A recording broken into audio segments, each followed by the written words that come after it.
नमस्कार, मी आनंद पोहनेरकर आपल्या सर्वांचं महाराष्ट्रवाणी बातमीपत्रात स्वागत करतो. पाहूया आजच्या विशेष घडामोडी. आजच्या वेगाने बदलणाऱ्या तंत्रज्ञानाच्या युगात आर्टिफिशियल इंटेलिजन्स अर्थात AI हे केवळ तांत्रिक साधन नसून शिक्षण, प्रशासन आणि उद्योग क्षेत्राचा केंद्रबिंदू ठरत आहे. आगामी काळात AIमुळं रोजगाराच्या संधी आणि स्वरूप मोठ्या प्रमाणात बदलणार असून महिलांनी या तंत्राच्या केवळ वापरकर्त्या म्हणून न राहता संशोधक आणि निर्माते होऊन नव्या परिवर्तनाचं नेतृत्व करावं. महिलांच्या आर्थिक सक्षमीकरणाला AIची जोड मिळाल्यास त्यांचा शाश्वत विकास होऊ शकेल, असा आशावाद राष्ट्रीय महिला आयोगाच्या अध्यक्षा विजया रहाटकर यांनी व्यक्त केला.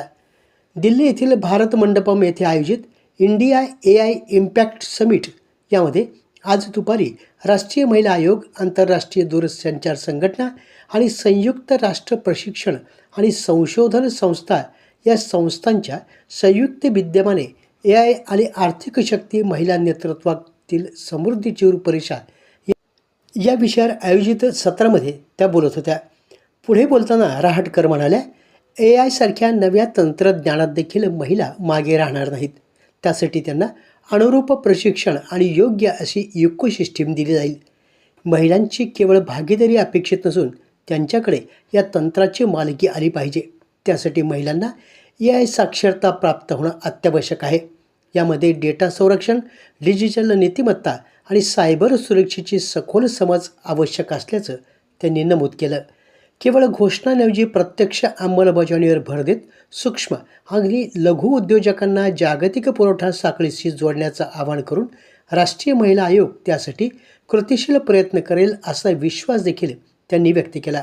यावेळी मेहोको कुमामोटो, प्रादेशिक संचालिका अत्सुको ओकुदा, माहिती आणि जनसंपर्क महासंचालनाचे प्रधान सचिव तथा महासंचालक ब्रिजेश सिंह आणि संगीतकार निर्माते कार्तिक शाह यांची उपस्थिती होती. 12 ज्योतिर्लिंगापैकी 8वे असलेल्या हिंगोली जिल्ह्यातील औंढा नागनाथ मंदिर येथे महाशिवरात्री महोत्सवानिमित्त 160 ड्रोनच्या भव्य लेझर शोचं आयोजन करण्यात आलं होतं. उपस्थितांच्या डोळ्याचं पारणं फेडणारा हा ड्रोन लेझर शो भक्तनिवास क्रमांक 3 येथील मैदानावर सादर करण्यात आला. यावेळी आमदार संतोष बांगर, जिल्हाधिकारी राहुल गुप्ता, मुख्य कार्यकारी अधिकारी विवेक गायकवाड, पोलीस अधीक्षक नीलम रोहन, वसमतचे उपविभागीय अधिकारी विकास माने, हिंगोलीचे उपविभागीय अधिकारी समाधान गुटकळे, शेनगाव नगरपंचायतीचे मुख्याधिकारी योगेश कुमार मीणा, तहसीलदार हरीश गाडे यांची उपस्थिती होती. हिंगोली पालकमंत्री नरहरी झिरवाळ यांच्या मार्गदर्शनाखाली जिल्हाधिकारी राहुल गुप्ता यांच्या नेतृत्वात जिल्ह्यातील पर्यटन वाढीसाठी विविध उपक्रम राबविण्यात येत असून त्याचाच एक भाग म्हणून हा ड्रोन शो आयोजित करण्यात आला होता. औंढा नागनाथ मंदिर येथे पर्यटक आणि भाविकांसाठी निवास व्यवस्था, पायाभूत सुविधा आणि विकास कामांसाठी 288 कोटींपेक्षा अधिक निधी उपलब्ध करून देण्यात आला असून जिल्ह्याच्या पालक सचिव श्रीमती रिचा बागल या कामाचा सातत्याने आढावा घेत आहेत. जिल्हाधिकारी राहुल गुप्ता यांच्या संकल्पनेतून साकारलेल्या या ड्रोन लेझर शोमुळं औंढा नागनाथ येथे येणाऱ्या भाविकांची आणि पर्यटकांची संख्या 25 लाखाहून 50 लाखापर्यंत वाढेल असा विश्वास आमदार संतोष बांगर यांनी यावेळी व्यक्त केला. यावेळी आमदार संतोष बांगर, जिल्हाधिकारी राहुल गुप्ता यांनी उपस्थित भाविकांना महाशिवरात्रीच्या शुभेच्छा दिल्या. सांस्कृतिक कार्य संचालनालय, महाराष्ट्र राज्य, मुंबई तसेच जिल्हाधिकारी कार्यालय हिंगोली यांच्या संयुक्त विद्यमानं छत्रपती शिवाजी महाराज यांच्या जयंतीनिमित्त हिंगोली येथे शिवजन्मोत्सव सोहळा आयोजित करण्यात आला असून हा सोहळा कैलासवासी शिवाजीराव देशमुख सभागृह या ठिकाणी होणार आहे. कार्यक्रमास प्रमुख अतिथी म्हणून खासदार नागेश पाटील आष्टीकर, आमदार तानाजी मुटकुळे, आमदार संतोष बांगर तसेच राजूभाई नवघरे यांची उपस्थिती राहणार आहे. या अनुषंगानं 18 फेब्रुवारी 2026 रोजी सायंकाळी 6 वाजता छत्रपती शिवाजी महाराज यांच्या जीवनावर आधारित महानाट्य सादर करण्यात येणार असून दिनांक 19 फेब्रुवारी रोजी सायंकाळी 6 वाजता शिवगीत, पोवाडे आणि गोंधळ या सांस्कृतिक कार्यक्रमाचं आयोजन करण्यात आलं आहे. हिंगोली जिल्ह्यातील नागरिकांनी उपस्थित राहावं असं आवाहन तहसीलदार श्रीकांत भुजबळ यांनी केलं आहे.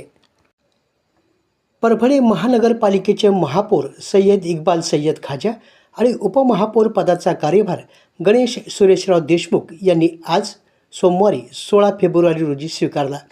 यावेळी आमदार डॉक्टर राहुल पाटील, माजी आमदार सुरेशदादा देशमुख, माजी खासदार तुकाराम रेंगे पाटील, माजी उपमहापौर तथा सदस्य भगवानराव वाघमारे, माजी उपमहापौर सभागृह नेते तथा सय्यद समी उर्फ मंजुलाला, सर्व पक्षाचे नवनिर्वाचित सदस्य, महापालिका अधिकारी कर्मचारी उपस्थित होते।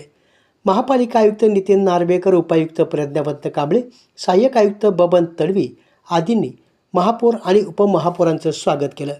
त्यानंतर महापौर सय्यद इक्बाल सय्यद खाजा आणि उपमहापौर गणेश देशमुख यांनी छत्रपती शिवाजी महाराज पुतळा, डॉक्टर बाबासाहेब आंबेडकर पुतळा यांना अभिवादन करून शिवजयंतीनिमित्त पुतळा परिसर सुशोभीकरणाची आणि स्वच्छतेच्या कामाचं उद्घाटन केलं। शहरातील सर्व पुतळ्यांना भेटी देऊन त्यांनी अभिवादन केलं। राष्ट्रसेविका समिती सेवा सप्ताहानिमित्त दिनांक 15 फेब्रुवारी रोजी परभणी शहरातील जिल्हा महिला रुग्णालयात 50 नवजात बालकांना टोप्या, झबली आणि दुपटे, त्याचबरोबर मातांनाही कपड्याचं वाटप करण्यात आलं। अनेक सेविकांनी घरीच ही वस्त्र तयार केली। नवीन सेवकाही या निमित्ताने जोडल्या गेल्या। बऱ्याच जणींनी साड्या दिल्या। साहित्य खरेदीसाठी ही मदत झाली।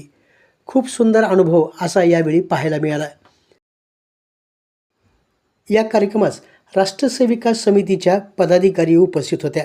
आपल्या जिल्ह्यातील अपडेट बातम्या पाहण्यासाठी आमच्या महाराष्ट्रवाणी या चॅनलला लाईक करा, सबस्क्राईब करा आणि शेअर करा। धन्यवाद।